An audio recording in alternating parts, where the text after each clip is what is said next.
تمہارا رب حیا کرنے والا سخی زندہ اور کریم ہے۔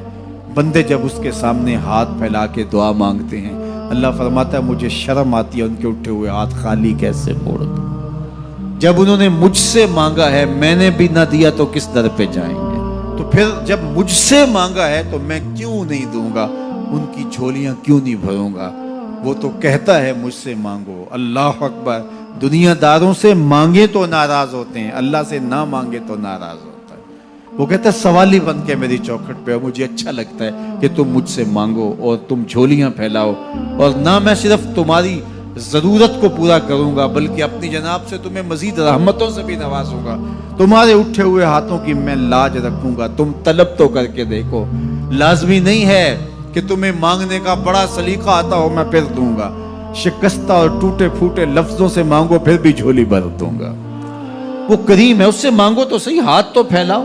جس زبان میں مانگنا آتا ہے مانگو، عربی میں مانگو، ہندی میں مانگو، سندھی میں مانگو، پنجابی میں مانگو، نظم میں مانگو، نثر میں مانگو، اقبال کے لہجے میں مانگو، رومی کی طرز پہ مانگو، سعدی کے انداز میں مانگو۔ نہیں مانگنا آتا خالی ہاتھ پھیلا دو، وہ بند لبوں کی بولیاں بھی سنتا ہے۔ آؤ تو صحیح اس کی چوکھٹ پہ، جھولی تو پھیلاؤ۔ زلیخا بت کے آگے ہاتھ جوڑے کھڑی تھی، کیا کہہ رہی تھی؟ یا صنمی یا صنمی، اے میرے بت مجھے بچھڑا ہوا یوسف ملا دے۔ اس کا اعتقاد تھا کہ یہ مجھے دیتا ہے، اور وہ ہاتھ جوڑے کھڑی تھی، لیکن وہ پتھر کا مادو بلا اس کی کیسے فریاد سنتا۔ لیکن وہ روزانہ کھڑی ہو جاتی تھی، دعائیں مانگتی تھی، یا صنمی اے میرے بت مجھے بچھڑا ہوا یوسف ملا دے۔ زندگی گزرتی گئی، لیل و نہار کروٹیں کھاتے گئے، عمر ڈھلنے لگی، چہرے پہ جھریاں ابھرنے لگی۔ وہ روزانہ سر شام ہاتھ جوڑتی اور بیٹھ جاتی، لیکن کوئی جواب نہ آتا۔ ایک دن رات کا پچھلا پہر تھا، یا صنمی کا وظیفہ چل رہا تھا۔ نیند کا جھٹکا آیا، زباں بل کھا گیا، کہا یا سمادی یا سمادی۔ آواز آئی جبریل جا یوسف کے گھوڑے کا رخ موڑ دے، بچھڑی ہوئی کو یوسف ملا دے۔ مالک اس نے تجھے تو نہیں پکارا، یہ تو بت کو پکار رہی ہے۔ وہ تو زباں بل کھا گئی اور یا صنمی کے بجائے یا سمادی کے لفظ آگے، کہا جانتا ہوں۔ لیکن اتنا عرصہ ہوا بت کو پکارتے ہوئے، اس نے کوئی جواب نہیں دیا۔ آج اس کے لبوں پہ میرا نام تو آیا ہے، جیسے بھی آیا ہے۔ اگر میں نے بھی نہ دیا، میرے اور بت میں فرق کیا ہوا؟ جا بچھڑی کو یوسف ملا دے۔ کوئی مانگے تو صحیح، کوئی ہاتھ تو پھیلائے۔ ہم تو مائل بکرم ہیں، کوئی سائل ہی نہیں۔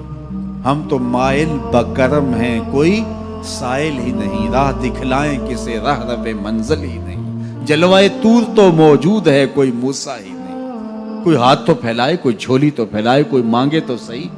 دنیا والوں سے مانگے تو ناراض ہوتے ہیں، اللہ سے نہ مانگے تو ناراض ہوتے ہیں۔ دنیا والوں سے مانگنا ہو تو وقت دیکھنا پڑتا ہے۔ اب تو صاحب سو رہے ہوں گے، اب تو ناشتے کا وقت ہے، اب تو دفتر کی مصروفیت کا وقت ہے، فراغت کے لمحے ہوں گے تو بات کریں گے۔ تو کسی دنیا دار سے بات کرنا ہوتا ہے تو وقت دیکھنا پڑتا ہے، لیکن رب سے جب مرضی بات کرو در رحمت کھلا ہوا پاؤ گے۔ لا تاخذہ سنۃ ولا نوم، نیند کیا اسے اونگ بھی نہیں آتی۔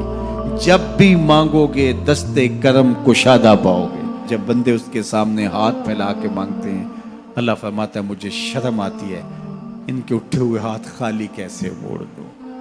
تو ہم بھی اللہ کے حضور دعائیں کرتے ہیں، اگر کسی کو وہاں جانا نصیب ہو تو وہ تو قبولیت کے بہترین لمحے ہیں، اور اگر نصیب نہیں بھی ہوتا تو 9 ذی الحج کو ہم یہیں کھڑے ہو کے کہتے ہیں مالک وہاں تو آ نہیں سکے، یہاں تو کھڑے ہیں، میرے مالک تو کرم فرما دے اور ہمارے صغائر کبائر سارے معاف فرما دے۔ تو 9 ذی الحج کا روزہ بھی رکھا جائے اور اللہ کے حضور دعائیں بھی مانگی جائیں۔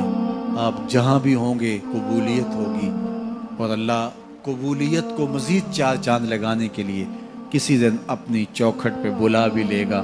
وہ کیا کسی نے کہا تھا کہ کام آخر جذبہ بے اختیار آ ہی گیا، کام آخر جذبہ بے اختیار آ ہی گیا، دل کچھ ہی صورت سے تڑپا ان کو پیار آ ہی گیا۔